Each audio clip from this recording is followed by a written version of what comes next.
Malric et Gaspard ne se ressemblaient pas, et c'est précisément ce qui faisait leur force. Ils se méprisaient en silence, chacun reconnaissant chez l'autre un reflet déformé de ses propres vices.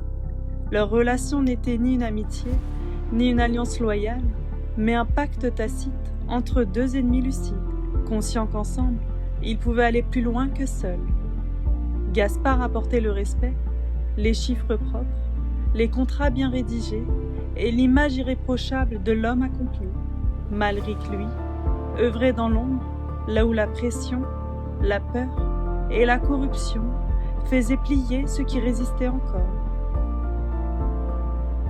Ils avançaient sur des terrains différents, mais convergents.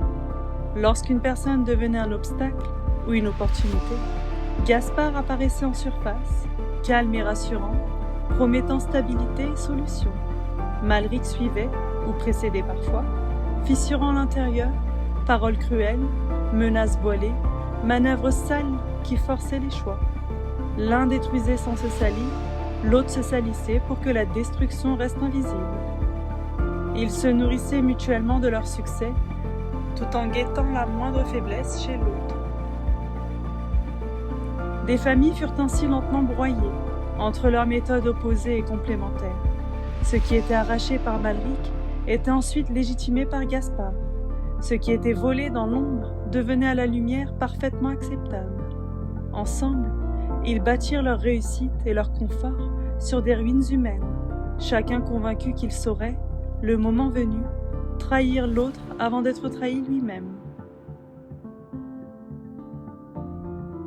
Ce pacte révéla sa fragilité lorsque Malric, fidèle à sa nature, choisit de rompre le chemin qu'ils avaient tracé ensemble. Il en voulait toujours plus, persuadé que tout ce qu'il prenait lui était dû. Il s'empara des biens qu'ils avaient volés aux autres et d'un geste sûr retourna contre Gaspard tout ce qui soutenait son pouvoir. Gaspard, impuissant, vit son prestige s'éteindre et ses apparences s'effondrer. La trahison transforma leur alliance en conflit ouvert. Malric obtint ce qu'il convoitait, Gaspard perdit ce qu'il croyait avoir bâti, et tous deux restèrent seuls, ennemis, liés par les ruines qu'ils avaient eux-mêmes semées.